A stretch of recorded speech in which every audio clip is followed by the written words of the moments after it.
बढ़ता है, टेम्परेचर बढ़ेगा तो रेजिस्टेंस बढ़ेगा, और सेमीकंडक्टर में उल्टा होता है, उल्टा होता है। तो अब पहले इसने गर्म कर लिया, लेकिन अब उसको क्या कर रहा है, कूल कर रहा है, ठंडा कर रहा है। तो ठंडा करने पर, टेम्परेचर घटाने पर कंडक्टर का रेजिस्टेंस कम होगा और सेमीकंडक्टर रेजिस्टेंस बढ़ेगा।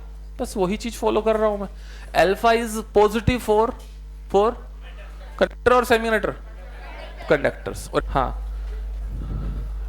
19 तक की 18 तक किए थे ना, 19 तक किए थे, 18 तक किए होंगे शायद।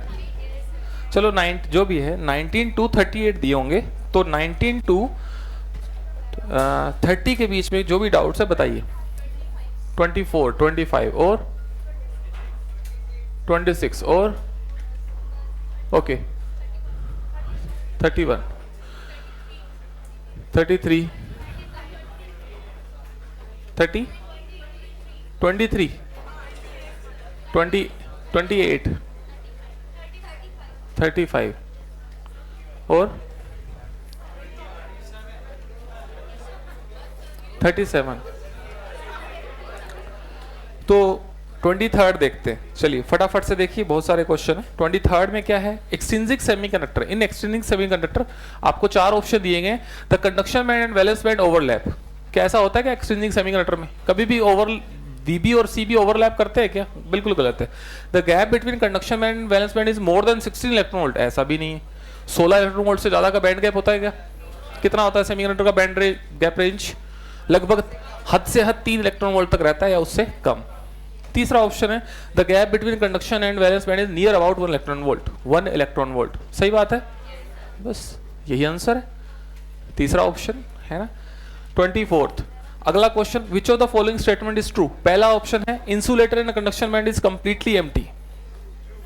Insulator conduction band is completely empty, बिल्कुल सही है। तो पहला ही सही हो गया, क्योंकि क्यों कंडक्शन बैंड एम्प्टी होने का मतलब क्या कोई भी फ्री इलेक्ट्रॉन प्रेजेंट है?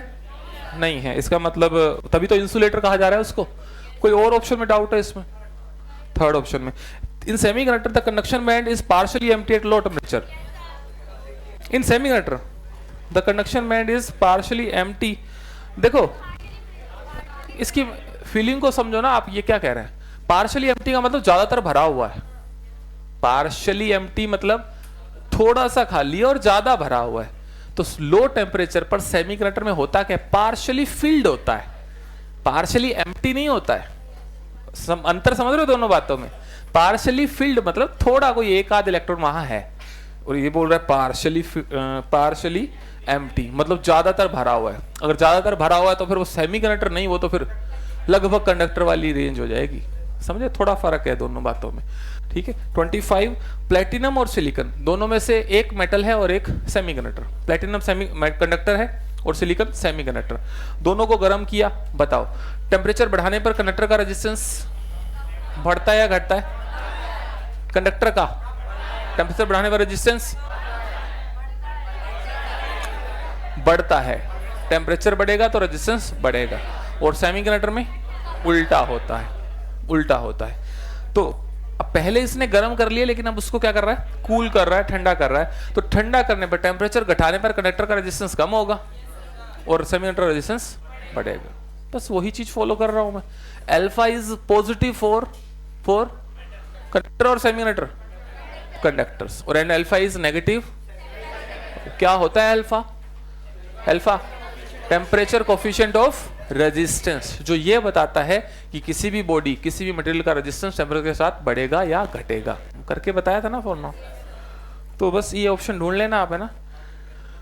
उसके बाद 26 when a potential difference is applied across the conductor current passing. इसमें रिवर्स बायस वाला एक ऑप्शन है, पीएन जंक्शन वाला, वो अभी अपने किया नहीं, अभी करेंगे। चलो पहले दो ऑप्शन डिस्कस कर लेता हूं। बोल रहा है कि किसी भी मटेरियल पे पोटेंशियल डिफरेंस लगाएं तो उसमें करंट, पहला ऑप्शन है in a semiconductor at 0 kelvin is 0। सही है क्या? क्यों? 0 डिग्री केल्विन पर सेमीकंडक्टर में करंट पास नहीं होगा। क्यों? Behave like a perfect insulator, पता है ना, याद है, लिखा हुआ है। दूसरा ऑप्शन है a metal at 0 kelvin is finite, मतलब 0 केल्विन पर मेटल का रेजिस्टेंस बहुत कम हो गया और बहुत अच्छा कंडक्टर हो गया वो, तो उसमें तो करंट पास होगा। सही बात है। और तीसरा ऑप्शन है जो अभी हम पढ़ेंगे, डायोड पढ़ते हैं ना, आपने सुना हो कभी, पर मैं कराऊंगा अभी, पीएन डायोड होता है करके, वो रिवर्स बायस, उसमें बहुत कम अमाउंट में करंट पास होता है, ये करेंगे अभी, ठीक है ना। तो वही तीसरा ऑप्शन है, a PN diode at 300 Kelvin is finite if it is reverse biased। अरे भाई जल्दी से कर लो इसको जो करना है। तो किसी भी डायोड में रिवर्स बायस में थोड़ा सा करंट पास होता है, वही इसने लिख रखा है, तो ये ऑप्शन भी सही जाएगा, आपको अभी क्लियर हो जाएगा जब भी मैं ये रिवर्स बायस करा। तो चारों ऑप्शन, तीनों ऑप्शन इसके सही हैं, ओवल आंसर आ जाएगा, ठीक है। उसके बाद 28th में आउट ऑफ फॉलोइंग, इसको याद करना है भाई, कौन सा सब्सटेंस नॉट अ सेमीकंडक्टर, तो zinc sulphide is a semiconductor, cadmium sulphide is a semiconductor, silicon carbide is a semiconductor, but lithium sulphide is not semiconductor. तो आप इसको याद रख सकते हैं, इसमें कोई लॉजिक नहीं है मेरे पास, ठीक है। सो 31 की बात करें, 31 में क्या प्रॉब्लम है, इलेक्ट्रॉन मोबिलिटी, जिसका भी क्वेश्चन है देखते जाइए भाई। तो 31 को 29 भी पूछना क्या, 31 ओके। सो 30 क्लियर है, ओके। 31 की बात चल रही है, electron mobility in an types germanium, P और एन तो कर ही लिया हमने, पी टाइप एन टाइप तो लिख ही लिया, n type germanium is 3900, its conductivity is this, impurity concentration will be if the effect of quarter is negligible. क्या बोल रहा है, कौन सा सेमीकंडक्टर है, एन टाइप। कोटर क्या होते हैं, होल्स को ही कोटर बोलते हैं, ठीक है। एन टाइप में बोल रहा है कोटर का इफेक्ट नेग्लिजिबल है, इसका मतलब होल को आप नेग्लेक्ट करके चले, ये हमने करके भी चला था। तो किसी भी एन टाइप के क्रिस्टल में कंडक्टिविटी जो लिखी जाएगी वो किसकी वजह से लिखी जाएगी, मेनली मेजॉरिटी चार्ज कैरियर्स कौन है एन टाइप में, इलेक्ट्रॉन्स। तो एन ई म्यू, एन किसका, इलेक्ट्रॉन का, म्यू किसका, लिखा था ना यहाँ पे। और एन टाइप में जो एन ई होता है वो डोनर इंप्योरिटीज की कॉन्सेंट्रेशन के ही बराबर, लिखा था कि नहीं लिखा था। आपको इस सवाल में एनडी पूछा है, सिग्मा दिया है, म्यू ही दिया है, देख लो। अब आप यूनिट्स को कन्वर्ट करते हुए कैलकुलेशन आपकी जिम्मेदारी है, वो करें, फॉर्मूला यही लगेगा, फिर भी नहीं होता है तो बाहर पूछ लीजिएगा। 33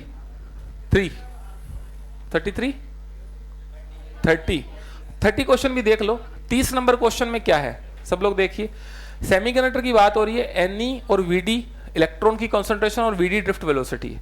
तो टेम्परेचर बढ़ाने पर कौन बढ़ेगा कौन घटेगा, इसकी बात कर रहे हैं। तो एनई इलेक्ट्रॉन की कंसंट्रेशन बताइए, टेम्परेचर बढ़ाने पर इलेक्ट्रॉन की कंसंट्रेशन बढ़ेगी कि घटेगी, ऑब्वियसली बात है, सेमीकंडक्टर में तो बढ़ेगी, तो ये नहीं तो बढ़ेगा।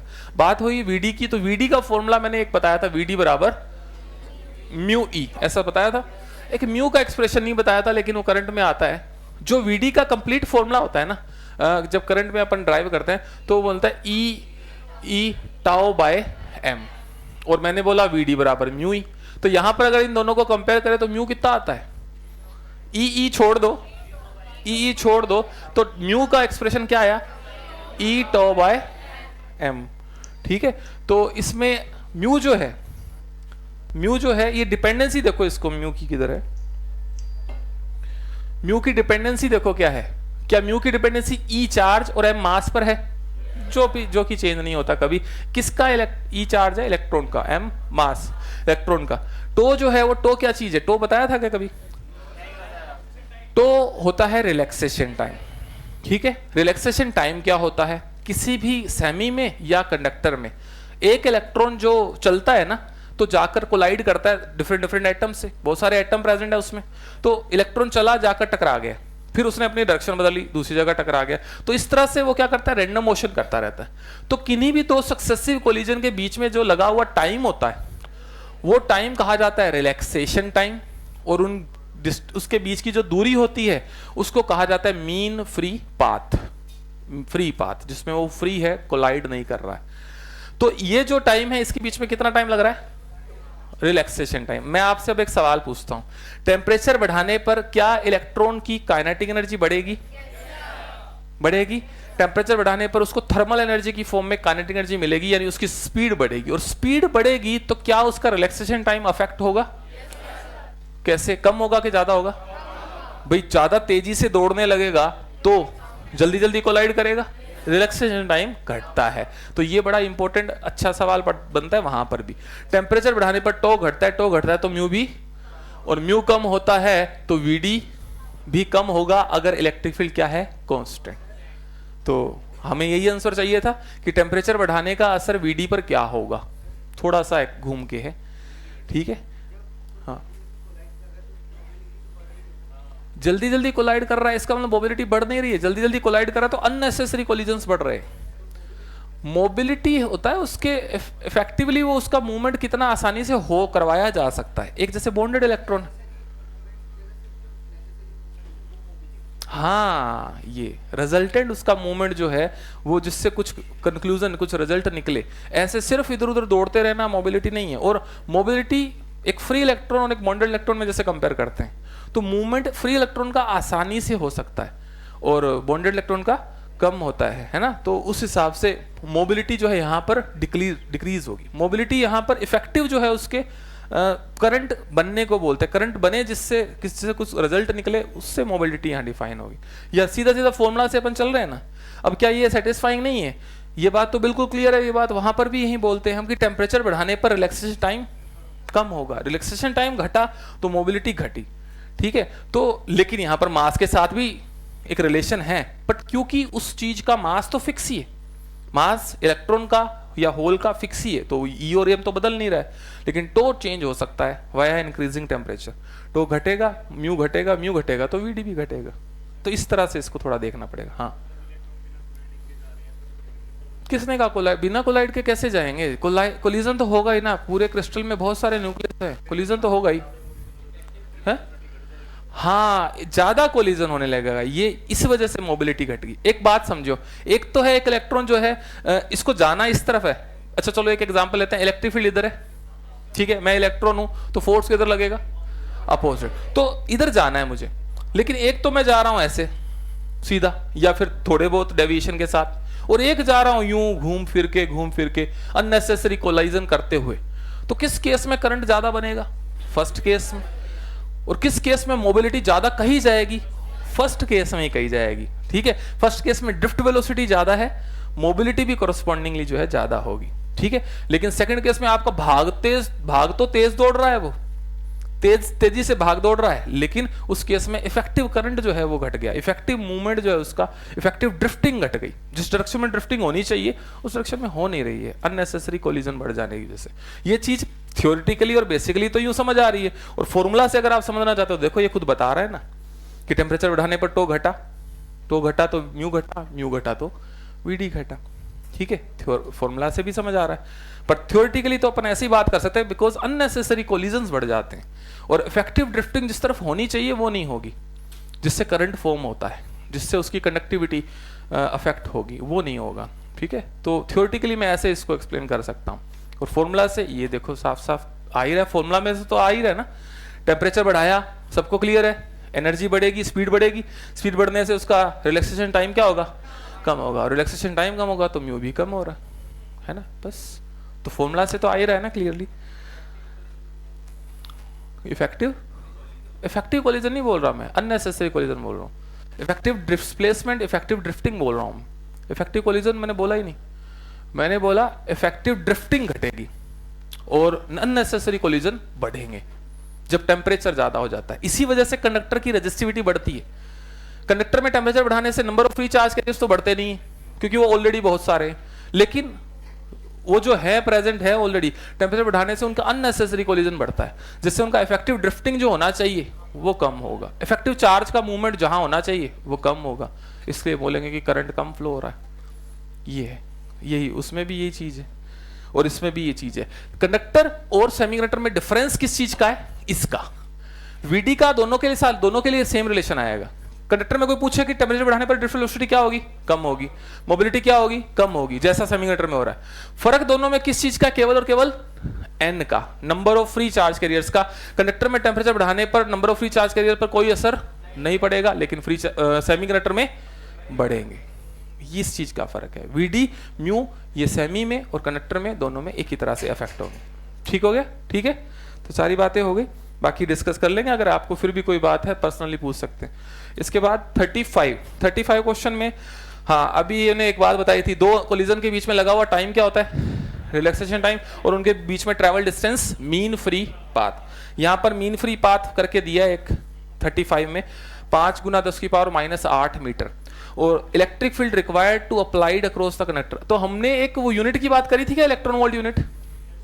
इलेक्ट्रॉन वोल्ट यूनिट की बात कर ली थी क्या? नहीं की। तो मैं एक छोटा सा बेसिक पॉइंट आपको बता रहा हूं, बड़ा काम का पॉइंट है, तो इसको आप नोट भी करेंगे और ये बहुत जगह आपका यूज आने वाला है। ठीक है, इलेक्ट्रोस्टैटिक्स में ये आता है एक्सप्रेशन, मैग्नेट में भी यूज आएगा, मॉडर्न में भी यूज आएगा। देखिए मेरे पास अगर दो प्लेट्स हैं, इस प्लेट पर अगर मैं पॉजिटिव चार्ज दे दूं, इस पर नेगेटिव चार्ज दे दूं, तो जो पॉजिटिव चार्ज है जिस पर उसका पोटेंशियल ज्यादा होगा या माइनस वाली का ज्यादा होगा? पोटेंशियल पॉजिटिव वाली हाई पोटेंशियल पर होगी, नेगेटिव वाली लो पोटेंशियल, क्योंकि पोटेंशियल एक स्केलर क्वांटिटी है। ठीक है, पॉजिटिव चार्ज की वजह से पोटेंशियल पॉजिटिव होता है, नेगेटिव की वजह से नेगेटिव होता है। So this is high, this is low, और हाई से लो पोटेंशियल की तरफ क्या प्रोड्यूस होता है? इलेक्ट्रिक फील्ड प्रोड्यूस होता है। एक ये बात हो गई।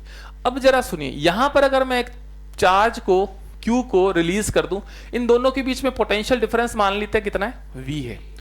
ठीक है, तो इस चार्ज Q को इस पोटेंशियल V से, पोटेंशियल डिफरेंस V से, ये इलेक्ट्रिक फील्ड E की वजह से इस पर फोर्स लगेगा नहीं लगेगा? किधर लगेगा? E की तरफ या अपोजिट?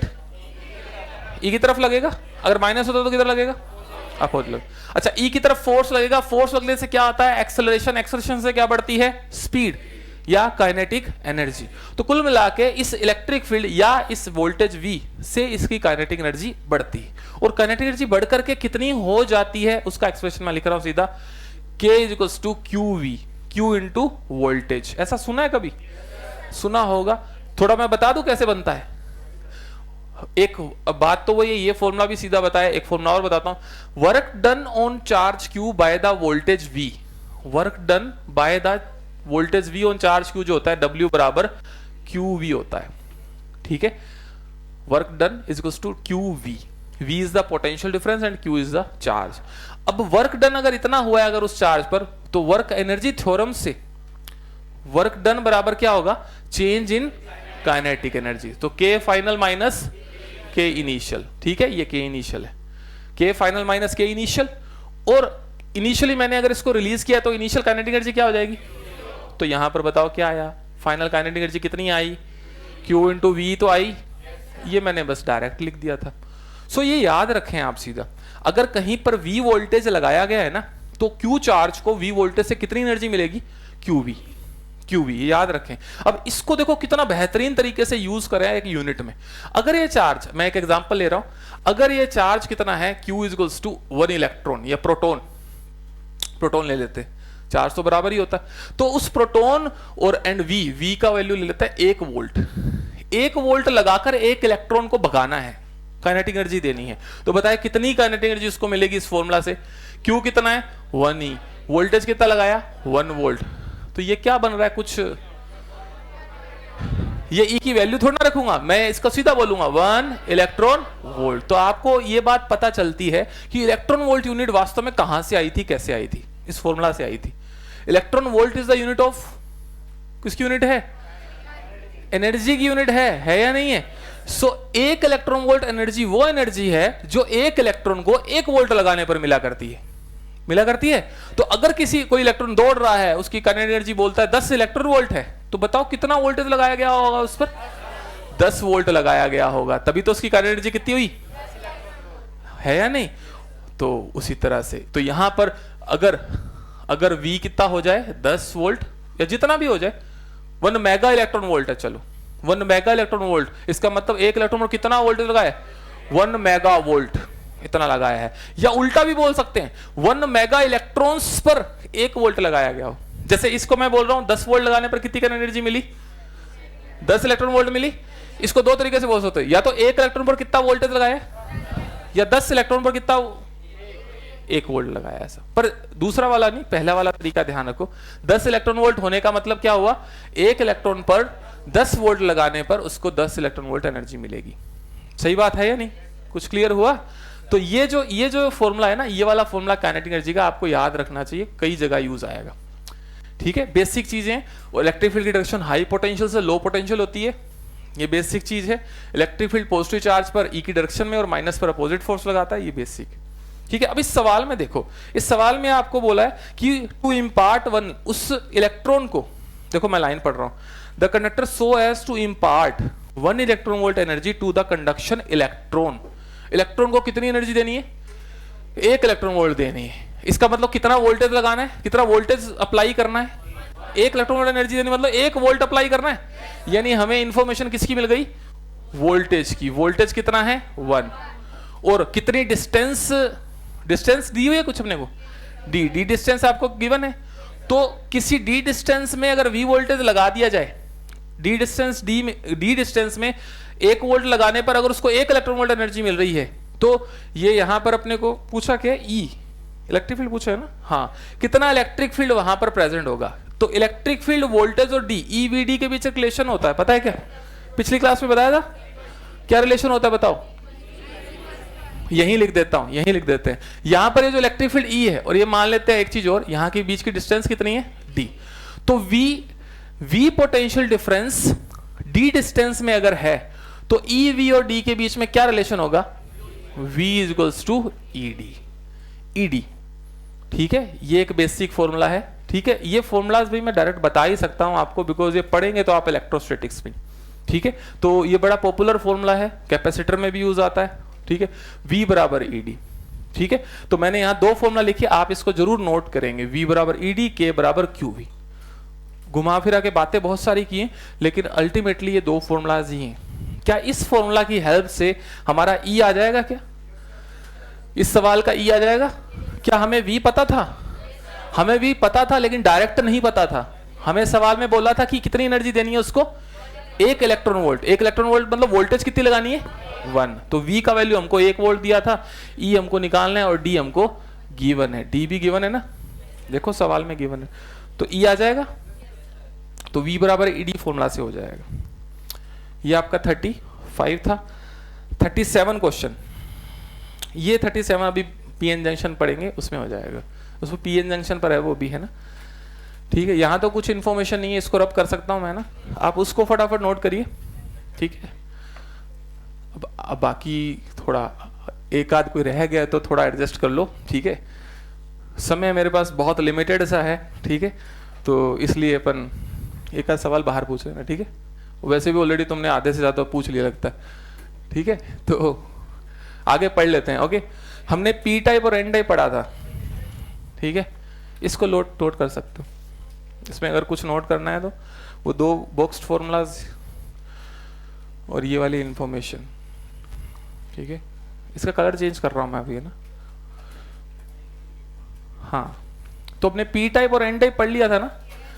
ओके, तो एक क्विक बात करते हैं अपन पी टाइप की। तो पी टाइप कैसे बनता है, लिख रहे हो? हाँ, तो लिख लो, चलो इसको फटाफट से 2 फॉर्मूला लिखो, ये डायग्राम बनाकर लिख लो। चलो धीरे धीरे, पंखे तेज चलाने की बजाय धीरे धीरे चलते रहे, किसी को प्रॉब्लम ही ना हो। आवाज करता है तो ये दूर वाले चला लो, ये थोड़े थोड़े चला लो।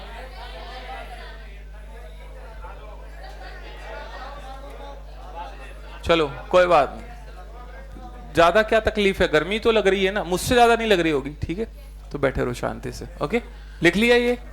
अच्छा, तो फिर एक काम करो, यहां पर पी एन जंक्शन की बात कर रहे हैं हम।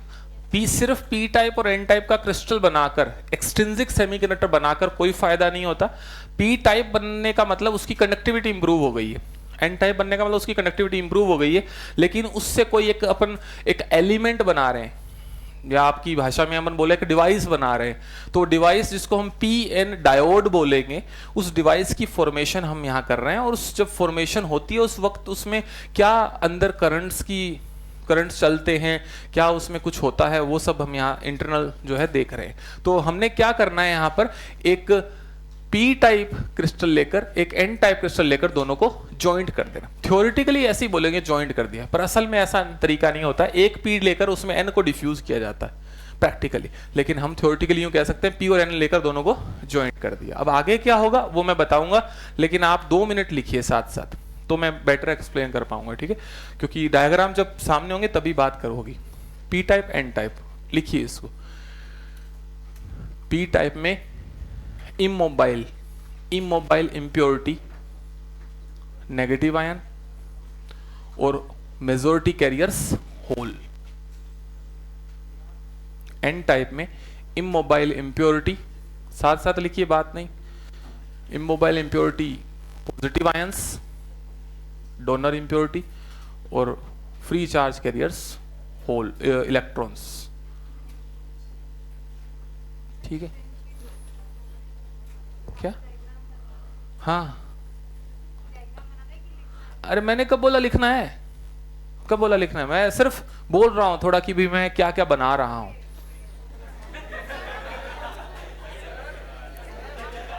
तुम क्या हो, तुम कहां से आए हो भाई? चलो ठीक है, अब एक काम करो, ये लिखो, ये डायग्राम बनाना है, ठीक है?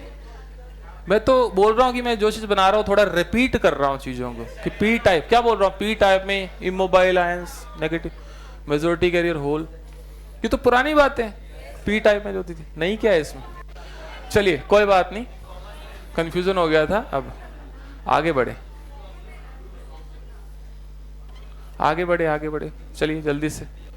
अब बात नहीं, बनाइए इसको। यहां मैंने एक दो लाइंस बनाई है, इसका मतलब नहीं दो है, बहुत सारे प्रेजेंट है ना, पर बहुत ज्यादा लिखना नहीं पड़े तो दो दो लाइंस, तीन लाइंस भी बना सकते हैं, ठीक है? बना लीजिए साथ साथ भाई, अभी एक्सप्लेन कर रहा हूं। चलिए करिए करिए। इस डायग्राम के नीचे ही मैं दो ग्राफ बना रहा हूं, तो आप कोशिश करना इसके नीचे बनाए उस ग्राफ्स को, तो इतना लिख लीजिए एक बार, है ना? फिर इस प्रोसेस को मैं एक्सप्लेन करके और इसको आपको नोट डाउन भी करवा दूंगा, ताकि आप थोड़ा रेफर कर सकें क्या हुआ है इसमें, और जो मेन क्वेश्चन जहां पूछा जाता है उसकी बात भी कर रहे हैं। तो पूरा थोड़ा प्रोसेस समझना पड़ेगा। यहाँ दो तरह के करंट्स हैं, ये किन किन कारणों से बनते हैं, कब तक बने रहते हैं। This is the final state, finally in between,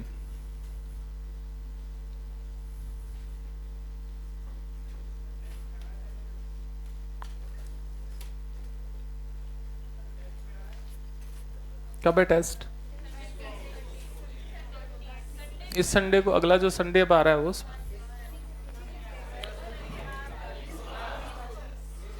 इस संडे को तो नहीं, अभी तक पेपर आया नहीं है, तो मेरे हिसाब से तो नहीं आना चाहिए ना, है ना? बनने के लिए भी आया नहीं तो नहीं आएगा ना। पहले वाला पार्ट आप पढ़ के रखो, है ना? लेकिन नीट में आएगा, ठीक है, ध्यान रखना।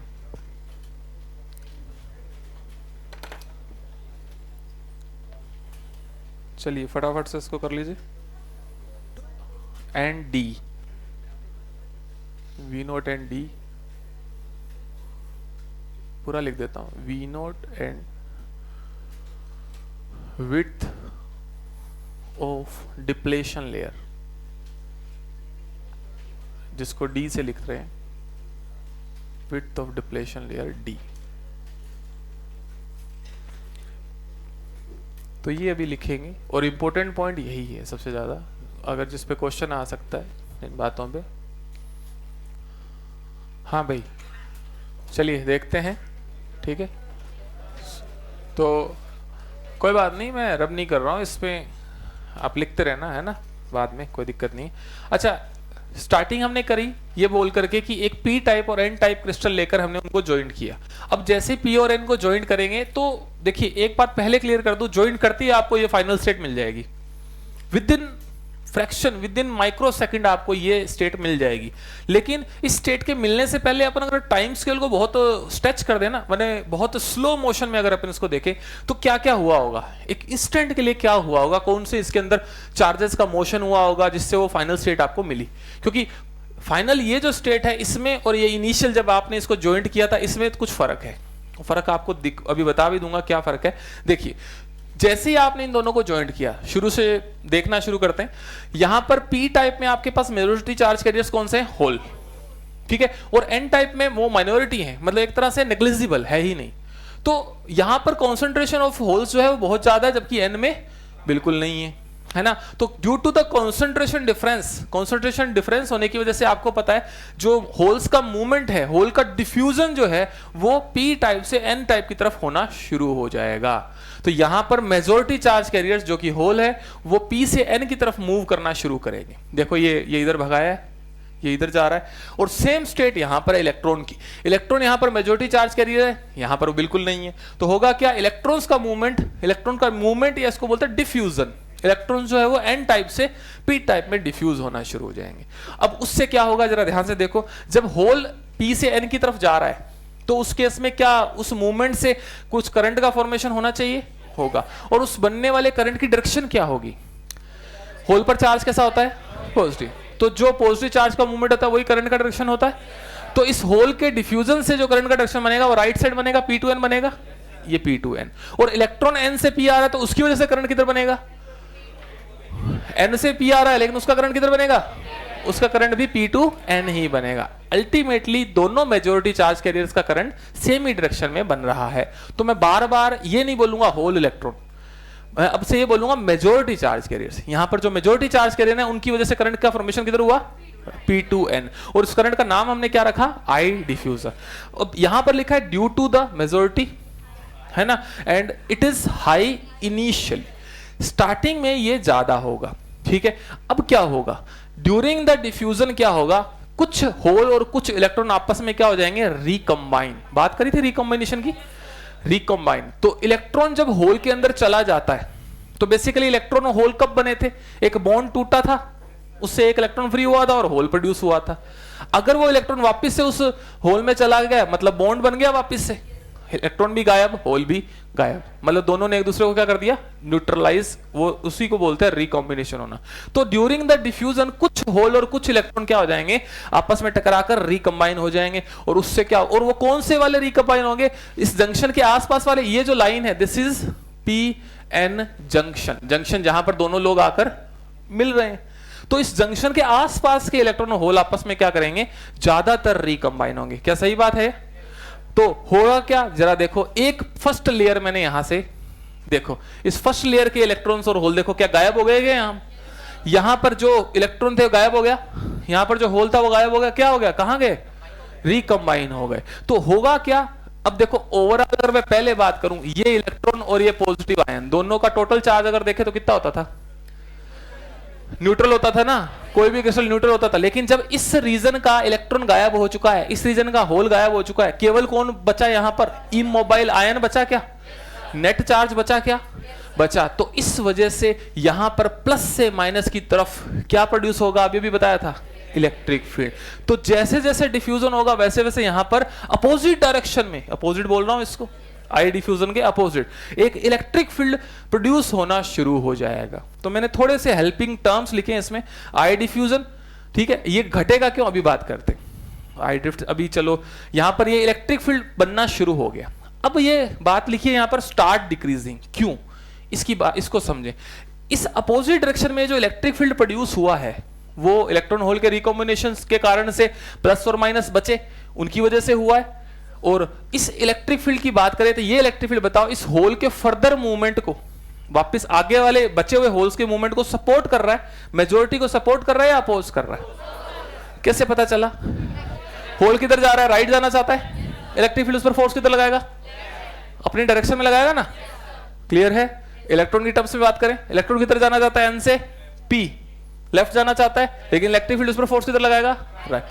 तो इसका मतलब ये जो इलेक्ट्रिक फील्ड प्रोड्यूस हुआ है जिसको जंक्शन फील्ड बोलते हैं, ये मेजॉरिटी चार्ज कैरियर्स के फर्दर मूवमेंट का अपोज करता है, यानी डिफ्यूजन करंट का क्या करता है, अपोज करता है।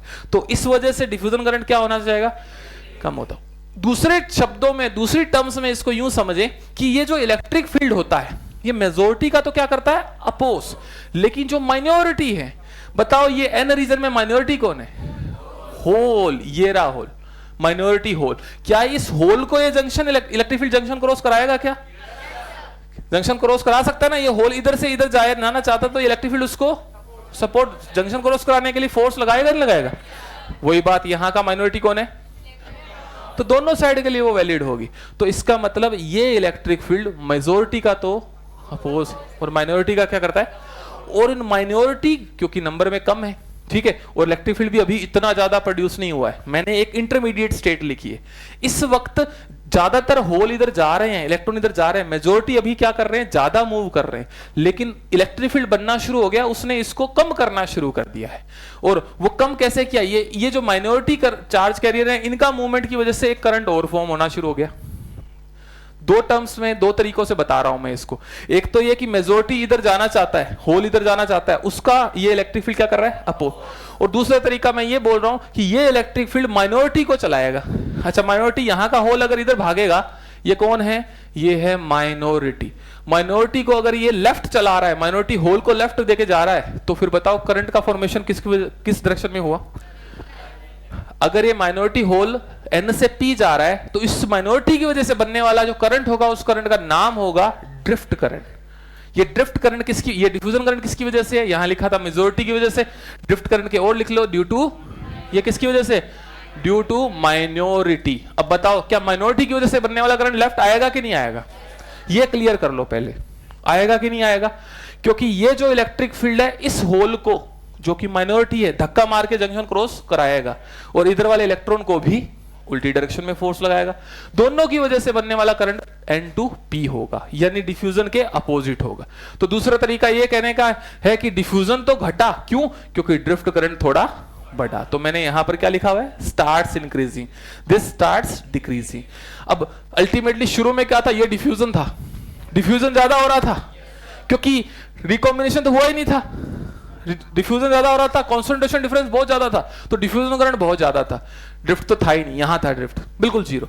जितना डिफ्यूजन ज्यादा हुआ, उतना यहां पर इलेक्ट्रिक फील्ड प्रोड्यूस हुआ, और जितना इलेक्ट्रिक फील्ड प्रोड्यूस हुआ, क्या उतना ड्रिफ्ट करंट बढ़ना शुरू हो गया, और जितना ड्रिफ्ट करंट बढ़ना शुरू हुआ, उतना ही डिफ्यूजन करंट कम होना शुरू हो गया। अभी यहां पर है अपन, इस जगह पर अभी भी डिफ्यूजन क्या है, ड्रिफ्ट से ज्यादा है, डिफ्यूजन ड्रिफ्ट से क्या है, और डिफ्यूजन जब तक ड्रिफ्ट से ज्यादा रहेगा, तब तक रिकॉम्बिनेशन होता रहेगा, और जब तक रिकॉम्बिनेशन होता रहेगा, ये वाला जो रीजन है जहां पर फ्री चार्ज का एब्सेंट है, और वाइड होगा, तो फाइनल स्टेट पे आ जाते हैं। इस स्टेट में आप देखो, क्या दो आयंस की लेयर निकल आई नीचे से, मतलब दो लेयर्स तक आपके इलेक्ट्रॉन क्या हो गए, रिकंबाइन हो गए, दो लेयर्स तक के होल आपके क्या हो गए, मतलब अभी ये डिप्लेशन लेयर और वाइड हुई है कि नहीं हुई। तो इसको, इसी को मैं फाइनल स्टेट मान लेता हूं, ऐसे तो चलता ही रहेगा, है ना।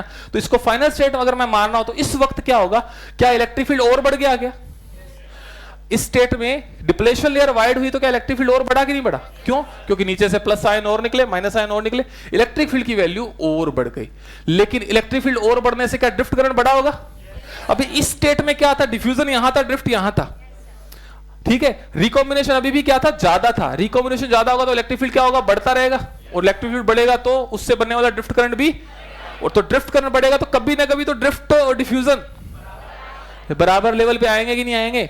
तो इस स्टेट को मैं फाइनल मान रहा हूं। इसका मतलब इस स्टेट में क्या हो रहा है, जितने majority charge carrier junction cross कर रहे हैं, उतने ही minority charge carrier junction cross कर रहे हैं। इसका मतलब जितना डिफ्यूजन करंट है, आई डिफ्यूजन, उतना ही अपोजिट डायरेक्शन में क्या है, आई ड्रिफ्ट।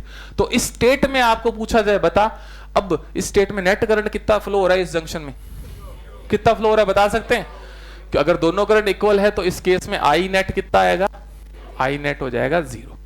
तो फाइनली ये डायोड की स्टेट आपको मिलती है। लेकिन ये फाइनल डायोड की जो स्टेट है, कैसे अचीव हुई है, कैसे मिली है, वो इस प्रोसेस के थ्रू समझा हमने, ठीक है। ये है, तो यहां पर अब ये जो फाइनल जो विड्थ बन गई है, ये जो रीजन की बात करते हैं, एक पर्टिकुलर रीजन क्रिएट हुआ है, ये मैंने डॉट डॉट करके इस रीजन को बनाया ना, इस रीजन का नाम हम लिखते हैं depletion region, depletion layer. Depletion layer क्यों बोलते हैं उसको समझिए। इस पर्टिकुलर रीजन में जो फ्री चार्ज कैरियर्स हैं, यहां के कौन थे, इलेक्ट्रॉन, यहां के कौन थे, होल, वो क्या हो गए, एक दूसरे से रिकंबाइन करके खत्म हो गए। इस पर्टिकुलर रीजन में जो फ्री चार्ज कैरियर है, उनकी कमी हो गई है एक तरह से, या खत्म हो गए। कमी होना डिप्लेट होने का ही सिनोनिम है। डिप्लेट होना मतलब कमी हो जाना। दैट्स वाई इस रीजन का नाम हम क्या रखते हैं, डिप्लेशन रीजन या डिप्लेशन लेयर, ठीक है। और इस डिप्लेशन लेयर में, पर्टिकुलर डिप्लेशन लेयर में क्या एक इलेक्ट्रिक फील्ड प्रेजेंट है। अच्छा, अगर इलेक्ट्रिक फील्ड प्रेजेंट है डी डिस्टेंस में, तो उसका कोरोस्पोंडिंग पोटेंशियल डिफरेंस कितना होगा, V बराबर, अरे अभी भी लिखा था, क्या लिखा था, डी डिस्टेंस में अगर ई इलेक्ट्रिक फील्ड है, तो डी डिस्टेंस में पोटेंशियल डिफरेंस कितना होगा, V बराबर ED, ठीक है। तो इतना पोटेंशियल डिफरेंस भी है। अब हम ग्राफ बनाते हैं। जरा देखिए, इस पर्टिकुलर जंक्शन पर अगर मैं बात पूछूं, इस जंक्शन के आसपास के इलेक्ट्रॉन होल का रिकॉम्बिनेशन ज्यादा होगा या दूर वाले का? जो जंक्शन के आसपास वाले इलेक्ट्रॉन और होल है उनका रिकॉम्बिनेशन सबसे, इसलिए वहां पर प्लस और माइनस इमोबाइल आयन की प्रेजेंस सबसे, इसलिए वहां का पोटेंशियल डिफरेंस और वहां का इलेक्ट्रिक फील्ड क्या होगा? सबसे ज्यादा। तो इस लाइन का कोरस्पॉन्डिंग आप इलेक्ट्रिक फील्ड देखो, क्या इस पॉइंट पर इलेक्ट्रिक फील्ड सबसे ज्यादा है? क्या चैनल पर, क्या जंक्शन पर इलेक्ट्रिक फील्ड की वैल्यू सबसे ज्यादा है? और जैसे जैसे जंक्शन से दूर जाते जा रहे हैं, जंक्शन से दूर जाते जा रहे हैं, यहां क्या इलेक्ट्रिक फील्ड कम हो गया? क्या ये बैक कैसे होगा? हाँ, यहां पर इलेक्ट्रिक फील्ड कम हो गया, यहां देखो इलेक्ट्रिक फील्ड कम हो गया, यहां कम हो गया, यहां कम हो गया, और यहां ऑलमोस्ट, क्योंकि यहां जीरो क्यों हो गया? क्या यहां पर जंक्शन डिप्लेशन लेयर खत्म हो गई। तो यहां पर एक बात समझ आई, जो इलेक्ट्रिक फील्ड डेवलप हुआ है उसका ग्राफ बनाने की कोशिश की गई है। कोई बच्चा सोचेगा सर नीचे क्यों बनाया है? बताइए नीचे क्यों बनाया है? इलेक्ट्रिक फील्ड की डायरेक्शन देखो, उल्टा है ना। जनरली एक स्टैंडर्ड होता है अपना कि अगर कोई भी डायरेक्शन प्लस एक्स डायरेक्शन में है तो उसको हम जनरली उसका साइन क्या ले लिया जाता है? तो अगर उसका अपोजिट है तो क्या लेंगे? उसका साइन नेगेटिव। तो बस इसलिए इसका ग्राफ नीचे बना दिया, और कोई इसमें खास बड़ी बात नहीं। तो ग्राफ नीचे बनाया, लेकिन सबसे ज्यादा फील्ड कहां पर है? क्या एट द जंक्शन है क्या? और जंक्शन से जैसे जैसे दूर बढ़ रहे हैं इलेक्ट्रिक फील्ड की वैल्यू क्या होती जा रही है? अब बात करते हैं वोल्टेज का कर्व। जरा ध्यान से देखिए, इस लाइन का पोटेंशियल हम क्या मान के चल रहे हैं? इस पॉइंट पर पोटेंशियल क्या मान के चल रहे हैं? जीरो। इस लाइन पर पोटेंशियल जीरो अगर मान लें, भाई पोटेंशियल एक रिलेटिव क्वांटिटी है, हमको एक जगह का पोटेंशियल मानना होता है। मैंने अगर इस लाइन का पोटेंशियल जीरो माना है ना, तो आप बताओ इस लाइन से लेफ्ट जाने पर पोटेंशियल क्या होगा? नेगेटिव या पॉजिटिव? क्योंकि इधर चार्ज कैरियर्स कैसे हैं? इमोबाइल आयंस कैसे हैं? नेगेटिव। तो आप ध्यान से देखो, यहां का पोटेंशियल जीरो, तो इधर जाने पर पोटेंशियल क्या हो रहा है? नीचे जा रहा है स्केल में, नेगेटिव हो रहा है कि नहीं हो रहा? और इसके इधर जाएंगे तो पोटेंशियल क्या हो रहा है? पॉजिटिव। तो अल्टीमेटली इस लाइन और इस बाउंड्री के बीच का जो टोटल पोटेंशियल डिफरेंस है, क्या वो ये वाला होगा? क्या इस लेवल और इस लेवल के बीच का पोटेंशियल डिफरेंस ये वाला लिखा जाएगा? इसको हम बोलते हैं वी नोट से डिनोट करते हैं, और ये इसको कहा जाता है पोटेंशियल बैरियर। Potential barrier. अब ये और छोटी सी बात समझ लो कि पोटेंशियल बैरियर को क्यों कहा जा रहा है, इस पोटेंशियल डिफरेंस को। अभी मैंने क्या कहा कि यहां पर जो ये इलेक्ट्रिक फील्ड प्रोड्यूस हुआ है, ये मेजॉरिटी कैरियर्स का क्या कर रहा है? सपोर्ट या अपोज? भूल गए? जो इलेक्ट्रिक फील्ड है वो मेजॉरिटी कैरियर का क्या कर रहा है? अपोज कर रहा है। तो इलेक्ट्रिक फील्ड का कोरस्पॉन्डिंग वोल्टेज ही तो यहां बनाया है। तो बेसिकली ये जो वोल्टेज है या ये जो इलेक्ट्रिक फील्ड है, ये मेजॉरिटी कैरियर्स का क्या करते हैं? अपोज करते हैं। इसलिए उसके लिए एक बैरियर का काम करते हैं। इसलिए इस पोटेंशियल डिफरेंस को हम बैरियर पोटेंशियल नाम देते हैं। ये और अभी क्लियर हो जाएगा, ठीक है? अभी एक सवाल करेंगे और जो है इसका जो है आगे क्वेश्चंस करेंगे तो ये पता चल जाएगा। फॉरवर्ड और रिवर्स बायस से ही पढ़ेंगे तो पता चल जाएगा बैरियर का असली मतलब क्या होता है, ठीक है? तो यहां पर अगर इस, चलो अभी एक पॉइंट समझे, इस होल को अगर मुझे यहां से यहां पहुंचाना है, इस होल को मुझे यहां से यहां पहुंचाना है, तो ये इलेक्ट्रिक फील्ड उसको जाने से क्या कर रहा है? रोकेगा ना। तो यहां पर जो पोटेंशियल डिफरेंस है, इस पोटेंशियल डिफरेंस के वजह से ये होल क्या करेगा? इधर से इधर जाने से रुकेगा। तो एक तरह से ये वाला जो पोटेंशियल है वो एक बैरियर का काम करेगा। अभी इतना ही बता सकता हूं मैं, ठीक है? फिर फॉर्मूला से और एक न्यूमेरिकल लेकर इसको और एक्सप्लेन करूंगा, ठीक है? तो यहां पर ये सारी बातें होगी। स्टार्टिंग से शुरू करते हैं। सबसे पहले क्या हुआ, कोई बताएगा? सबसे पहले क्या हुआ? जैसे ही ज्वाइंट किया क्या हुआ? सबसे पहले क्या था? पहली बात क्या बोली मैंने? Concentration difference. उसकी वजह से क्या हुआ? मेजॉरिटी चार्ज कैरियर्स का डिफ्यूजन शुरू हुआ। होल्स का मूवमेंट P से, इलेक्ट्रॉन का मूवमेंट N से। उसकी वजह से मेजॉरिटी कैरियर की वजह से बनने वाला एक करंट, इसको क्या बोल रहे हैं? I diffusion. उसकी डायरेक्शन किधर से किधर है? और उस डिफ्यूजन की वजह से फर्दर क्या हो रहा है? रिकॉम्बिनेशन। रिकॉम्बिनेशन हो रहा है कि नहीं हो रहा? और रिकॉम्बिनेशन से फिर क्या हो जा रहा है? क्या एक इलेक्ट्रिक फील्ड प्रोड्यूस होता जा रहा है? ये इलेक्ट्रिक फील्ड मेजॉरिटी का डिफ्यूजन का सपोर्ट कर रहा है क्या? अपोज कर रहा है। अपोज कर रहा है तो क्या ये डिफ्यूजन को घटाएगा? I diffusion will start decreasing. दूसरे शब्दों में ये बोल सकते हैं कि ये इलेक्ट्रिक फील्ड क्या करेगा? किसको मूव करवाएगा? माइनॉरिटी को। माइनॉरिटी करंट किधर बनाएगा? आई डिफ्यूजन के अपोजिट में बनाएगा। उस करंट का नाम क्या रखा हमने? I drift, due to minority, ठीक है? और कभी ना कभी क्या होगा? ये इलेक्ट्रिक फील्ड बढ़ता जा रहा है, बढ़ता जा रहा है, तो आई ड्रिफ्ट भी बढ़ेगा। तो कभी ना कभी क्या हो जाएगा? आई डिफ्यूजन, आई ड्रिफ्ट। और जब इक्वल हो जाएंगे, इसका मतलब ना तो कोई होल इधर से इधर जा रहा है, ना ही कोई होल उधर से इधर आ रहा है। इसका मतलब क्या? रिकॉम्बिनेशन अब आगे हुआ। जब होल इधर से उधर गया ही नहीं, जब होल उधर से इधर आया ही नहीं, इलेक्ट्रॉन इधर से उधर गया ही नहीं, तो क्या रिकॉम्बिनेशन हुआ? और जब तक रिकॉम्बिनेशन बंद हो गया तो क्या डिप्लेशन लेयर और वाइड होगी, क्या वाइड होगी और वाइड होगी, उसकी विड्थ क्या हो जाएगी, फिक्स। इस पॉइंट पर आकर डिप्लेशन लेयर की विड्थ क्या हो जाएगी, फिक्स। क्या होता है डिप्लेशन लेयर? डिप्लेशन लेयर कौन सा रीजन है? वो रीजन जहां पर फ्री चार्ज कैरियर है या नहीं है, नहीं है, एब्सेंट है, उसी को डिप्लेशन लेयर बोल रहे हैं, उसको डिप्लेशन। क्या इस जगह पर आकर, इस स्टेट में आकर डिप्लेशन लेयर फिक्स हो गई है? हो गई है, और उसी के कोरस्पॉन्डिंग इलेक्ट्रिक फील्ड और वोल्टेज बन रहे हैं। ठीक है, ये इतनी बातें थी। अब जरा एक लास्ट पॉइंट सुनिए, बहुत ही महत्वपूर्ण, वो ये कि डिप्लेशन लेयर की विड्थ मैं आपको पूछता हूं, अगर ज्यादा होगी क्या उतना ही ये इलेक्ट्रिक फील्ड ज्यादा होगा? उतना ही फिर ये बैरियर पोटेंशियल डिफरेंस ज्यादा होना चाहिए। इसका मतलब एक बात फिट कर लो दिमाग में, डिप्लेशन लेयर अगर बढ़ेगी तो पोटेंशियल बैरियर भी, और बैरियर घटेगा तो विड्थ भी, दोनों एक साथ बढ़ेंगे या घटेंगे। अब ये समझते हैं कि डिप्लेशन लेयर डिपेंड किस पर करती है। ये डिप्लेशन लेयर वो रीजन है जहां पर charge carrier, free charge carrier. अब मैं पहला पॉइंट बोलता हूं कि अगर मैं यहां पर एक्स्ट्रा फ्री चार्ज कैरियर भर दूं, एक्स्ट्रा फ्री चार्ज कैरियर भर दूं, बताना मुझे, प्रैक्टिकल बात है, किसी बच्चे को पूछूंगा वो भी बताएगा कि यहां पर एक्स्ट्रा फ्री चार्ज कैरियर भर दूं तो क्या वो रीजन घटेगा या बढ़ेगा जहां पर फ्री चार्ज कैरियर एब्सेंट है? यहां पर चलो दोबारा समझाता हूं, अगर एक्स्ट्रा फ्री चार्ज कैरियर डाल दिए तो क्या डिप्लेशन लेयर की विड्थ कम होगी कि ज्यादा होगी? कम होगी कि नहीं होगी? क्योंकि एक्स्ट्रा चार्ज कैरियर आपने डाल दिए, तो वो रीजन कम हो गया जहां पर फ्री चार्ज कैरियर एब्सेंट थे। हो गया कि नहीं हो गया? तो ये बात दिमाग में फिट करो कि डिप्लेशन लेयर की विड्थ किस चीज पर निर्भर करती है? Number of free charge carrier पर। अगर फ्री चार्ज कैरियर संख्या में ज्यादा होंगे तो डिप्लेशन लेयर की विड्थ क्या होगी? यही है जो डिसाइडिंग फैक्टर है तीन चीजों का, कि ये डिप्लेशन लेयर डिपेंड किस किस पर करती है। पहली टेम्परेचर पर, दूसरी डोपिंग पर, या यूं बोल दो पहली डोपिंग पर, दूसरी टेम्परेचर पर, और तीसरी टाइप ऑफ सेमीकंडक्टर पर। कौन सा सेमीकंडक्टर यूज किया, सिलिकॉन या जर्मेनियम? तो समझो, पहला बताओ अब मुझे, अगर मैं टेम्परेचर बढ़ाता हूं किसी भी पीएन डायोड का, उस केस में बताओ टेम्परेचर बढ़ाने से फ्री चार्ज कैरियर का क्या असर पड़ेगा उस पर? यहां पर मैं एक बात और लिखूंगा, अभी यहां लिख दूं क्या? यहां लिख देता हूं, जो विड्थ है, किसकी विड्थ? डिप्लेशन लेयर की जो विड्थ है वो फ्री चार्ज की कंसंट्रेशन पर, फ्री चार्ज कैरियर्स के नंबर पर, क्या ये रिवर्स, अपोजिट, इनवर्स है या नहीं है? तो मैंने अभी यही बोला ना, बस यही डिसाइडिंग फैक्टर, इससे सारी बातें हो जाएंगी। अब ध्यान दो इस बात को, अगर मैं फ्री चार्ज कैरियर बढ़ जाए, किसी भी हिसाब से फ्री चार्ज कैरियर बढ़ते हैं, तो डिप्लेशन लेयर की विड्थ क्या होगी? कम होगी। ये क्लियर हो रहा है भाई? यहां पर मैंने एक्स्ट्रा फ्री चार्ज कैरियर डाल दी, एक्स्ट्रा फ्री चार्ज कैरियर डाल दी, तो यहां पर वो रीजन कम हो गया ना जहां पर डिप्लेशन लेयर थी, जहां पर फ्री चार्ज कैरियर एब्सेंट थे, कम हो गया। अब बताओ टेम्परेचर बढ़ाने से क्या होगा? टेम्परेचर बढ़ाने पर फ्री चार्ज कैरियर्स क्या होंगे?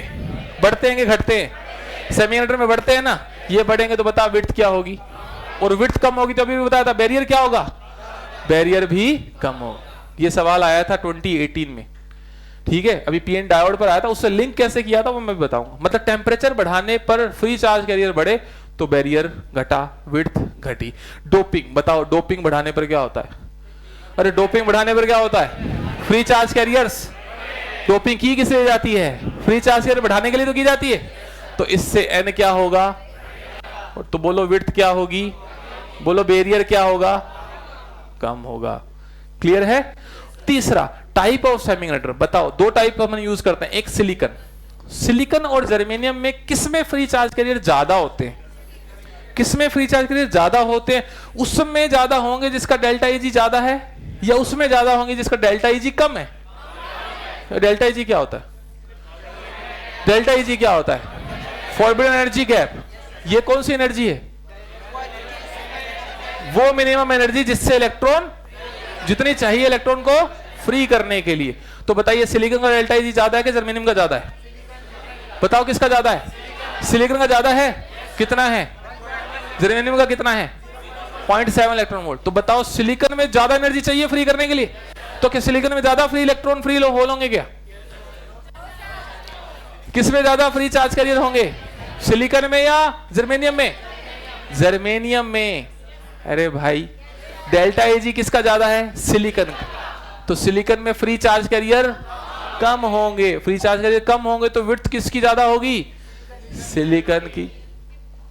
अरे ये देखो ना, फ्री चार्ज कैरियर जिसमें, उसमें विड्थ क्या होगी?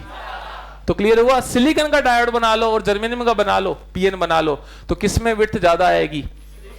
क्योंकि उसमें फ्री चार्ज कैरियर्स क्या है? कम है। क्लियर है? और मैं बात बता भी देता हूं, सिलिकॉन के लिए फॉर सिलिकॉन पोटेंशियल बैरियर कितना होता है? 0.7 volt. And for germanium potential barrier कितना होता है? आपने सुना होगा कभी, 0.3 वोल्ट, सुना है ना? तो किसका बैरियर ज्यादा आ रहा है? सिलिकॉन का। विड्थ भी किसकी ज्यादा होगी? सिलिकॉन से बने हुए पीएन की होगी। कारण बता दिया क्यों होगी? क्योंकि सिलिकॉन में number of free charge carriers कम है। क्लियर हुआ? वही उसी से लिंक है क्या? क्या इसी से लिंक है क्या सारी बातें? बस ये समझ लो, फ्री चार्ज बढ़ेगा तो विड्थ घटेगी, फ्री चार्ज कैरियर घटेगा तो विड्थ बढ़ेगी। चलिए अब आप इसको इतना नोट कर लिया था ना सबने? इतना? चलो नहीं किया तो स्पेस छोड़कर लिख लो 2-4 लाइनें इसके बारे में। नंबर ऑफ आयंस नहीं बढ़ेंगे, फ्री चार्ज कैरियर। टेम्परेचर बढ़ाने पर number of free charge carriers कैसे बढ़ेंगे? बताओ। टेम्परेचर बढ़ाने से बोला ना एन बढ़ रहा है, कोवेलेंट बॉन्ड टूटेंगे, वो तेरे पड़ोसी को पता है। टेम्परेचर बढ़ाने से फ्री चार्ज कैरियर बढ़ते हैं घटते हैं? क्यों बढ़ते हैं? बॉन्ड टूटते हैं, इलेक्ट्रॉन होल क्रिएट होते हैं कि नहीं होते? तो इसमें तो कोई ज्यादा बड़ी बात नहीं थी। चलिए लिखना शुरू करते हैं। ठीक है, अभी लिखने से और समझ आ जाएगा, लिखने से आपको पता चल जाएगा मैं क्या बातें कर रहा था। ठीक है, चलिए कहीं भी लिख लो, इसके आसपास, इसके बाद लिख लो, वैसे इसके बाद लिख लो, उसके बाद लिख लो, कहीं भी लिख लो बस फटाफट। चलिए फर्स्ट पॉइंट लिखिए, ड्यू टू कॉन्सेंट्रेशन डिफरेंस लिखिए। अरे लिखना है भाई, मैं जो लिखवा रहा हूं पहले वो लिख ले। Due to concentration difference, due to concentration difference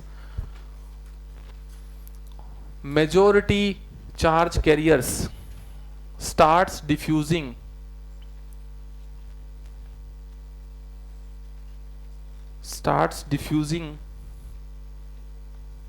majority charge carriers starts diffusing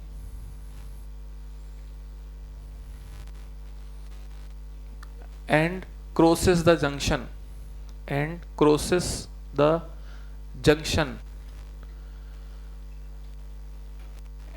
and form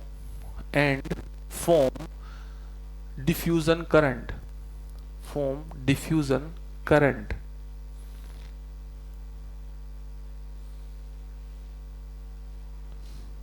second point लिखिए, during diffusion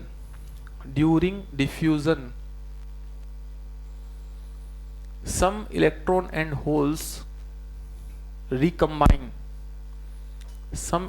and holes recombine near the junction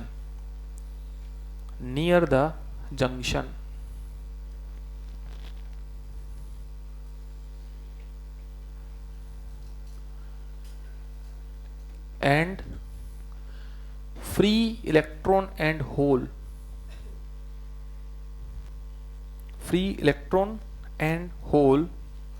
starts depleting near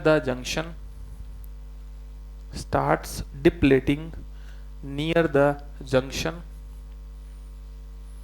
and an electric field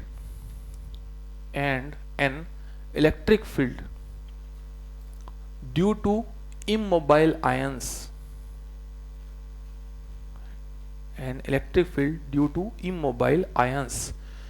produced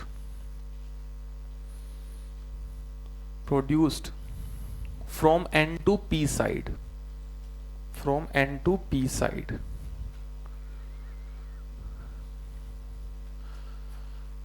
third point लिखिए, due to this field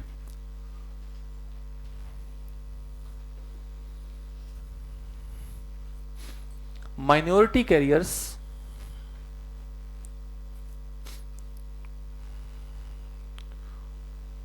also crosses the junction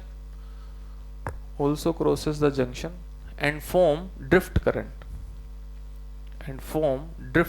current.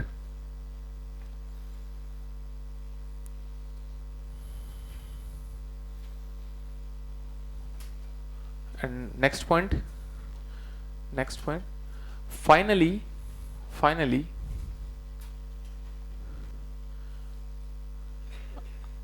when I diffusion is equals to I drift,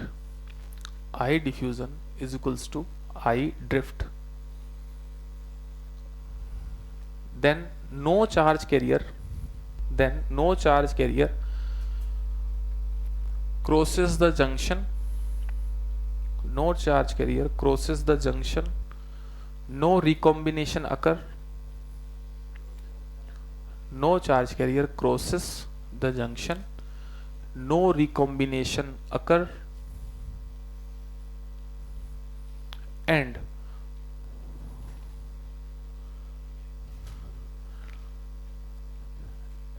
the region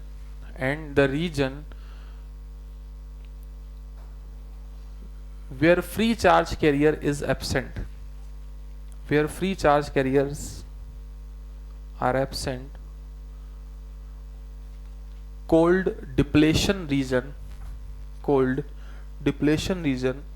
becomes fixed.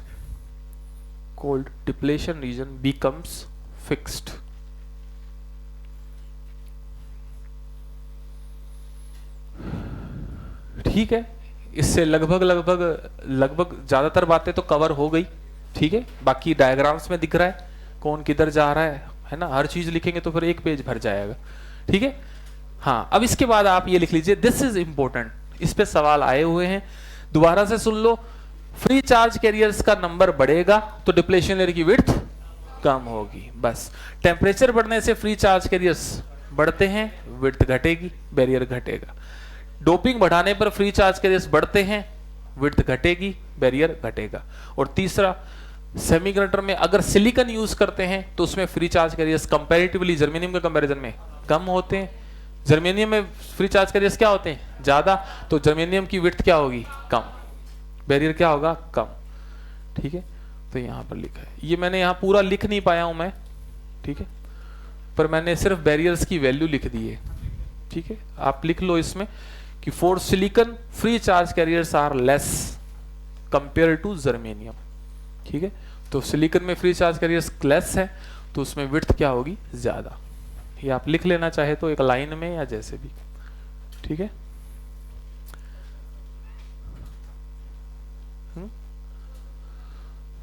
Line लिखवा दूं, चलो लिख लो, पहले लिख लो, मैं लिख देता हूं वहां पे ना, आप लिखो, मैं यहां पर लिख देता हूं, नोट कर देता हूं line. Width proportional to 1 by number of free charge carriers. ठीक है, inversely proportional to free charge carriers.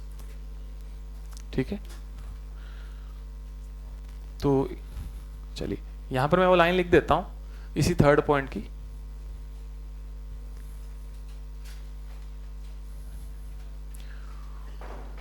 For silicon number of free charge carriers are less than germanium, so width for silicon will be more। ठीक है, तो normal सी language में मैंने इसको लिख दिया है, पढ़ लो आप। For silicon number of free charge carriers are less than germanium. क्यों लेस है, based on delta Eg we can compare, and so the width for silicon will be more। Free charge carrier उसमें कम है, उसमें width ज्यादा होगी, will be more than germanium. ठीक है ना, जो गुड कौन सा कंसीडर होगा, नहीं कोई भी। हाँ, ये जो पोटेंशियल बैरियर है ना, किसी का कम है, किसी का ज्यादा है। इसका मतलब ये नहीं है कि कोई अच्छा है। हाँ, एक अच्छा अगर बात करें तो जर्मेनियम ज्यादा बेटर है, जिसका पोटेंशियल बैरियर कम है। एक आइडियल पीएन जंक्शन जो होगा ना, ये एक पीएन जंक्शन फॉर्म हो गया। इसको अब से हम क्या बोलना शुरू करेंगे? PN diode. इस डिवाइस को हम बोलेंगे पीएन डायोड, इस चीज को।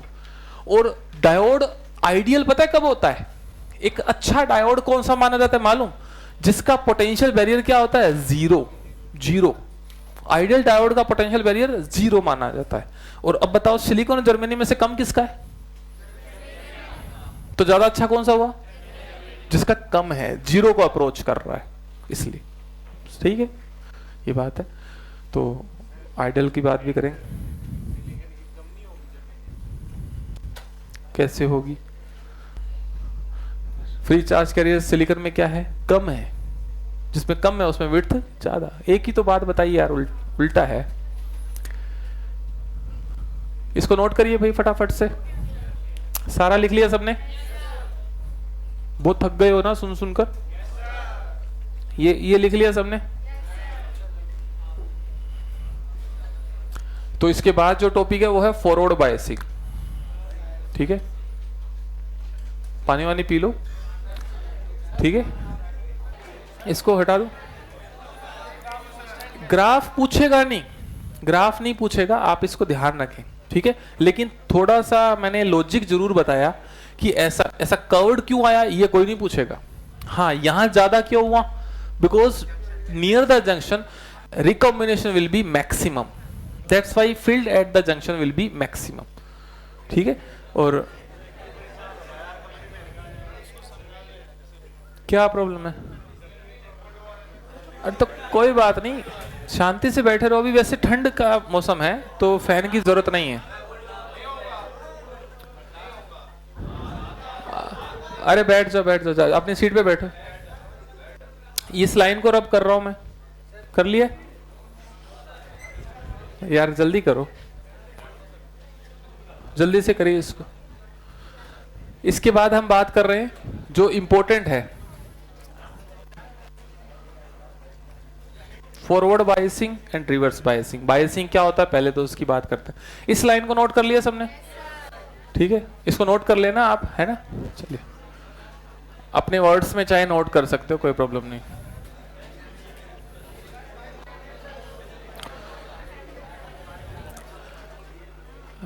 फॉरवर्ड बायसिंग, सबसे पहले अपन बात करें बायसिंग क्या होता है।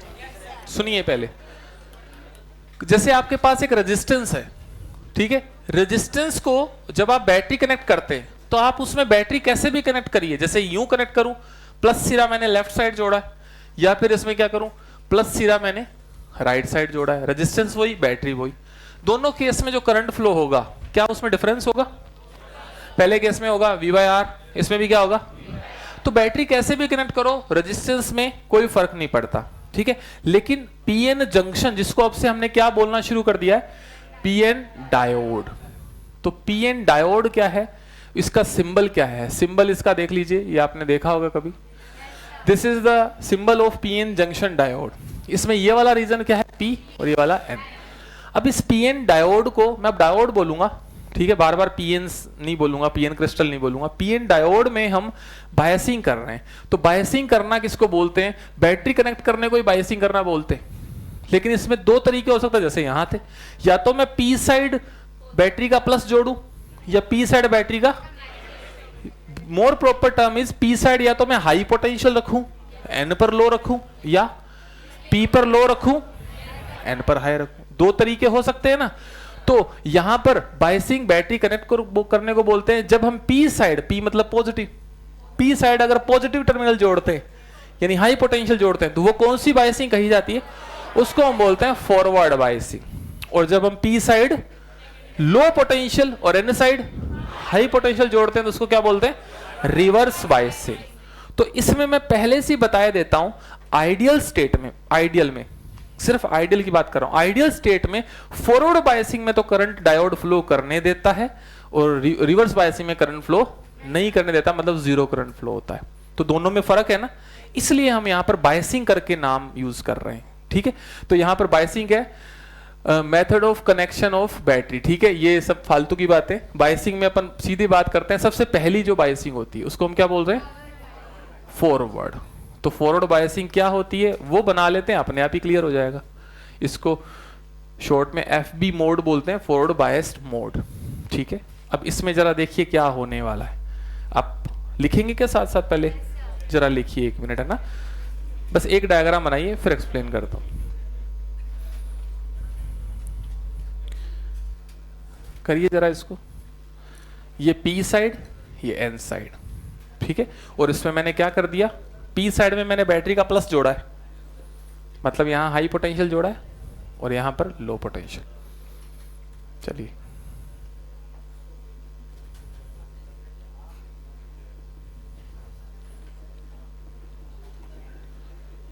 ये इंपॉर्टेंट है और इसमें हम ऑब्जर्वेशन सब देख लेंगे क्या क्या होने वाला है।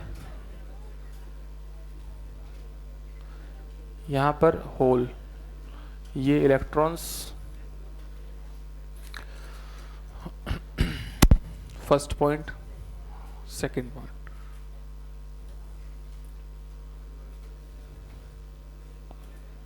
Width of depletion layer D, V note, third, V net and majority carriers flow makes diffusion current। याद रखना होता है हमको, जो मेजोरिटी कैरियर्स करंट फ्लो करवाते हैं वो कौन सा करंट होता है? डिफ्यूजन या ड्रिफ्ट? डिफ्यूजन। और जो माइनॉरिटी कराते हैं वो ड्रिफ्ट, ठीक है। तो यहाँ मेजोरिटी कैरियर्स पार्टिसिपेट करेंगे जंक्शन क्रॉस करने में, ठीक है। ये नहीं बनाना है। तो हो गया है सब, इसमें आउटलाइन सारी मैंने बना दी है। चलिए देख ले, बस ये इतना सा बेसिक है इसका। एक कर्व हम यहाँ ड्रॉ करेंगे अप्लाइड वोल्टेज और फ्लो होने वाले करंट के बीच, जिसको VI कैरेक्टरिस्टिक्स बोलते हैं, ठीक है। तो डायोड का सिंबल है, ठीक है। और लेकिन हम सिंबल से काम नहीं चलेगा, यहाँ अंदर का प्रोसेसिंग समझना है तो पूरा P और N लेकर एक बार लास्ट बार बना रहे हैं बस इसको, फिर फर्दर हम खाली सिर्फ सिंबल ही बनाया करेंगे, ठीक है। हाँ चलो मैं इसको लिख ही देता हूँ, रेजिस्टेंस, साथ ही resistance offered in FB,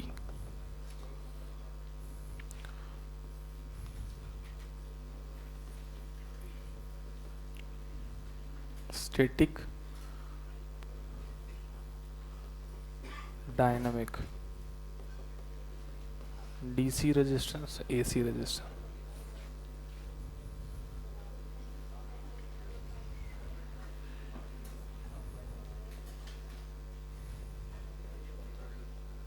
V, चलो इसको बाद में लिख लेंगे, अलग से लिख लेंगे, बस 2 टाइप है। हाँ तो पहले समझते हैं, ठीक है, फिर टाइम खत्म हो जाएगा। इसको देख लेते हैं, 2-4 मिनट का ही एक्सप्लेनेशन है, कोई ज़्यादा लेंदी नहीं है। तो सब लोग इसको समझिए, ये अच्छा और इम्पोर्टेंट आर्टिकल है। हमारा जो PN डायोड है, इसमें आप देखिए ये पर्टिकुलर यहाँ पर आपको फिलहाल इस स्टेट में क्या नजर आ रहा है, एक ये D डिस्टेंस तक जो है डिप्लेशन रीजन क्रिएट हुआ है, ठीक है। इस रीजन में ये रीजन डिप्लेशन लेयर है, सबको ये पता चल रहा है ना, क्योंकि डिप्लेशन रीजन, इस पर्टिकुलर रीजन में फ्री चार्ज कैरियर एब्सेंट है। अब देखो ध्यान से क्या होगा, हम P साइड में बैटरी का प्लस जोड़ रहे हैं, तो आसान तरीका है इस चीज को समझने का, प्लस टर्मिनल यहां जोड़ा, तो इस प्लस टर्मिनल से ये जो होल्स हैं क्या होंगे, रिपेल होंगे क्या अट्रैक्ट होंगे? ये आसान तरीका है, रिपेल होंगे कि नहीं होंगे? अच्छा रिपेल होंगे तो किधर भागेंगे, दूर जाएंगे इससे। अच्छा दूर मतलब किस तरफ, जंक्शन की ओर अप्रोच कर रहे हैं। सेम इलेक्ट्रॉन, इलेक्ट्रॉन यहां पर नेगेटिव टर्मिनल जोड़ा हुआ है ना बैटरी का, इस नेगेटिव टर्मिनल से, नेगेटिव पोलैरिटी से इलेक्ट्रॉन क्या होंगे और क्या जंक्शन की तरफ अप्रोच करेंगे। तो अल्टीमेटली जो मेजॉरिटी चार्ज कैरियर्स हैं इस बैटरी के लग जाने से टुवर्ड्स द जंक्शन अप्रोच कर रहे हैं, और क्या उससे, आप बताइए, डिप्लेशन लेयर की जो विड्थ है वो नैरो होगी कि वाइड होगी?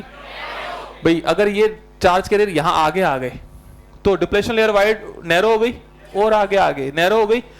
लेकिन अब आपको पोटेंशियल बैरियर का मतलब भी समझ आ जाएगा, यहाँ पे एग्जैक्ट मतलब समझ आ जाएगा। तो पहला पॉइंट तो यह कि विड्थ और डिप्लेशन लेयर क्या होनी चाहिए, डिप्लेशन डी लेयर डी क्या होगी, डिक्रीज होगी जब फॉरवर्ड बायसिंग लगाते। दूसरा, अब मुझे बताइए जो पोटेंशियल बैरियर है, मैंने कहा था विड्थ कम होगी तो पोटेंशियल बैरियर वो भी कम होगा, पोटेंशियल बैरियर भी कम होगा। अब नेट पोटेंशियल बैरियर कितना हो जाएगा, एक बात सुनना सब लोग, अब सुनना, यहां पर अगर ये सिलिकॉन का डायोड मैं ले रहा हूं तो पोटेंशियल बैरियर कितना होता है सिलिकॉन के लिए? सिलिकॉन के लिए कितना होता है? 0.7 वोल्ट। इसका मतलब यहां जो पोटेंशियल डिफरेंस है वो कितने का है? 0.7 वोल्ट का। लेकिन उस पोटेंशियल डिफरेंस या इलेक्ट्रिक फील्ड का जो डायरेक्शन है वो किधर है? एन से पी। अगर मुझे, सुनना ये लाइन इंपॉर्टेंट है, अगर मुझे इस होल को यहां से इस पूरे बैरियर को क्रॉस करवाना है, यहां से उठाकर यहां पहुंचाना है, तो मुझे उसके लिए उसको कितना जो है वोल्टेज लगाना पड़ेगा? इस होल को कितने वोल्टेज का बैरियर क्रॉस करवाना है? तो मैं जैसे बोल ही रहा हूं कि एक बैरियर है कितने वोल्टेज का? 0.7। तो 0.7 का बैरियर क्रॉस करवाने के लिए इस होल को मुझे मिनिमम कितनी एनर्जी देनी पड़ेगी? 0.7 इलेक्ट्रॉन वोल्ट। और 0.7 इलेक्ट्रॉन वोल्ट एनर्जी देने के लिए मुझे इस सिस्टम में लगाई हुई बैटरी का वोल्टेज मिनिमम कितना रखना पड़ेगा? 0.7 वोल्ट। या और आसान शब्दों में समझें कि यहां पर ये जो ई की डायरेक्शन है वो इधर है, ये जंक्शन पर जो बना था, मैंने जो बैटरी लगाई है उसमें हाई ये रहा, लो ये रहा। जो मैंने जो बैटरी लगाई है उसकी वजह से जो इलेक्ट्रिक फील्ड बनेगा वो किधर बनेगा? बैटरी की वजह से किधर बनेगा? हाई टू लो इधर बनेगा कि नहीं बनेगा? यानी मैं जो वोल्टेज लगा रहा हूं और ये जो जंक्शन पर वोल्टेज बन रहा है, क्या वो दोनों अपोजिट डायरेक्शन में? वो दोनों अपोजिट है। तो मेरी लगाई हुई बैटरी इस इलेक्ट्रिक फील्ड को क्या करती जाएगी? घटाती जाएगी। लेकिन मेरी लगाई हुई बैटरी की वजह से जो फील्ड बन रहा है वो होना तो चाहिए ना इतना। यानी मैंने जो वोल्टेज लगाई है वो वी कितनी लगाई है उस पर निर्भर करता है। यहां कितना का बैरियर है? 0.7 का। तो मुझे इस 0.7 के बैरियर को खत्म करने के लिए मिनिमम कितनी वोल्टेज का बैटरी लगाना पड़ेगा? 0.7 का लगाना पड़ेगा बैटरी। तो यहां पर नेट वी नोट, नेट मतलब नेट बैरियर कितना होगा? V प्लस वी नोट होगा कि V माइनस वी नोट होगा? क्या मेरे लगाई हुई वोल्टेज और इसकी जो वोल्टेज है सेम में है, अपोजिट में? तो नेट वोल्टेज क्या आएगी, नेट बैरियर क्या आएगा? वी नोट माइनस वी या वी माइनस वी नोट आएगा? माइनस आएगा कि नहीं आएगा? अब समझो, अगर यहां 0.7 वोल्ट है, एक एग्जांपल लिया मैंने, अगर अप्लाइड वोल्टेज वी नोट से कम है, मैंने वोल्टेज कितनी लगाई? ग्राफ देखते हैं, ये बैरियर पॉइंट है 0.7, ठीक है। मैंने कितनी वोल्टेज लगाई? 0.2 वोल्ट। कितने वोल्टेज की बैटरी जोड़ी है? 0.2। तो क्या 0.2 वोल्ट से ये वाला होल क्रॉस करेगा इसको? ये बैरियर खत्म होगा? बैरियर कम होगा? बैरियर कम होगा? बैरियर कम होगा, लेकिन पूरी तरह से खत्म खत्म तब होगा जब कितना लगा देंगे? 0.7 मिनिमम, क्या उससे ज्यादा? तो 0.2 लगाया। अब 0.2 लगाया, यहां एग्जांपल लिख लेता हूं। एग्जांपल V मैंने कितना लगाया है? 0.2 वोल्ट। तो बता, 0.2 लगाया, बैरियर है 0.7 का, नेट बैरियर कितना बचा? उस फॉर्मूला के हिसाब से नेट बैरियर कितना बचा? 0.7 में से 0.2 खत्म कर दिया, कितना बचा? 0.5 वोल्ट बचा कि नहीं बचा? जब अप्लाइड वोल्टेज बैरियर से कम है। और अगर V अप्लाइड वोल्टेज बैरियर से ज्यादा है तो क्या उस केस में बैरियर खत्म हो जाएगा? ये होल क्या इस जंक्शन को क्रॉस कर जाएगा? इसको क्रॉस करने के लिए मिनिमम कितना वोल्टेज लगाना है? 0.7 वोल्ट सिलिकॉन के केस में। अगर जर्मेनियम होता तो कितना चाहिए? 0.3 वोल्ट। तो 0.7 वोल्ट या उससे लगाते ही, उससे ज्यादा लगाते ही ये हमारा बैरियर क्या हो जाएगा? पूरी तरह से खत्म। डिप्लेशन लेयर पूरी तरह से क्या हो जाएगी? खत्म, जीरो हो जाएगी। और बैरियर खत्म हो जाएगा तो वी नोट नेट कितना आ जाएगा? बैरियर खत्म हो जाएगा, यानी बैरियर जीरो हो जाएगा, ठीक है। अब यहां पर अगर ग्राफ देखें, अच्छा यहां पर आप बताइए, ये चीज हो गई। थर्ड पॉइंट क्या है? जब हम अप्लाइड वोल्टेज बैरियर से ज्यादा लगाते तो उस केस में क्या ये होल मेजॉरिटी है? क्या ये क्या होल क्रॉस करने लगा जंक्शन को? ये इलेक्ट्रॉन यहां इस जंक्शन को क्रॉस करने लगा, मेजॉरिटी कैरियर्स जंक्शन को क्रॉस करने लगे, क्या करंट फ्लो होना शुरू हो गया? उस यहां पर वही लिखा है, majority carriers flow and makes diffusion current. और मेजॉरिटी कैरियर्स नंबर में ज्यादा है तो यहां पर करंट का वैल्यू अच्छा खासा मिल जाएगा आपको, ठीक है, ग्राफ देख लो, लास्ट पॉइंट है। अब मुझे बताइए इस स्केल पर क्या ले रहा है मैंने, करंट। अगर ग्राफ ऊपर जाता है तो मतलब क्या बढ़ रहा है, करंट। इधर जा रहा है मतलब क्या बढ़ रहा है, तो मैं वो इधर जा रहा हूं, पहले इधर जा रहा हूं, वोल्टेज बढ़ रहा है, क्या करंट बढ़ना चाहिए। करंट कब फ्लो होना शुरू होगा बताओ, जब अप्लाइड वोल्टेज कम से कम कितनी हो जाए, 0.7 वोल्ट, क्योंकि 0.7 वोल्ट से पहले तक जो है ये होल इसको क्रॉस ही नहीं कर पाएगा। क्रॉस तब करेगा जब 0.7 वोल्ट मिनिमम लगा दी जाएगी। तो 0.7 से कम वैल्यू तक करंट आपका क्या आएगा, ऑलमोस्ट क्या आएगा, 0। और 0.7 बैरियर जैसे ही टूटा, करंट आपका सडनली क्या हो जाएगा, इंक्रीज हो जाएगा, राइज कर जाएगा। तो ये ग्राफ ऐसा है। और क्या यहां पर V प्रोपोर्शनल टू I है, अबे V प्रोपोर्शनल टू I मतलब स्ट्रेट लाइन होता है क्या, ये स्ट्रेट लाइन कर्व है क्या, तो क्या ये ओम लॉ को फॉलो करेगा, नहीं करेगा। That's why this is called non ohmic device. आपका जो डायोड होता है वो क्या होता है, नॉन ओमिक में आता है, ठीक है। तो ये इतनी बात है, ये इतना ग्राफ है। ये रेजिस्टेंस के बारे में अगली बार बात करेंगे, ठीक है। छोटा सा ही पॉइंट है, ज्यादा नहीं है, लेकिन अगली बार करेंगे ढंग से, ठीक है। तो इतना अभी तक बताया मैंने। इस चीज को सोचना, जाकर समझना कि बैरियर खत्म हो जाता है जैसे जैसे आप अप्लाइड वोल्टेज बढ़ाते जाते। मिनिमम कितनी वोल्टेज अप्लाई करनी पड़ती है, V0 के बराबर या उससे ज्यादा, ठीक है। तो आप एक बार मॉड्यूल दे दो मेरे को, मैं कुछ क्वेश्चन देख लेता हूँ, हो सकते हैं जो कॉन्सेप्ट बिल्डर्स है उसको भी कर लो साथ साथ, ठीक है। उसको आप अपने आप से देख लेना, आपको पता लग जाया करता है कितना हो गया है। मैं एक्सरसाइज में आपको सवाल दे देता हूं। एक्सरसाइज में आप,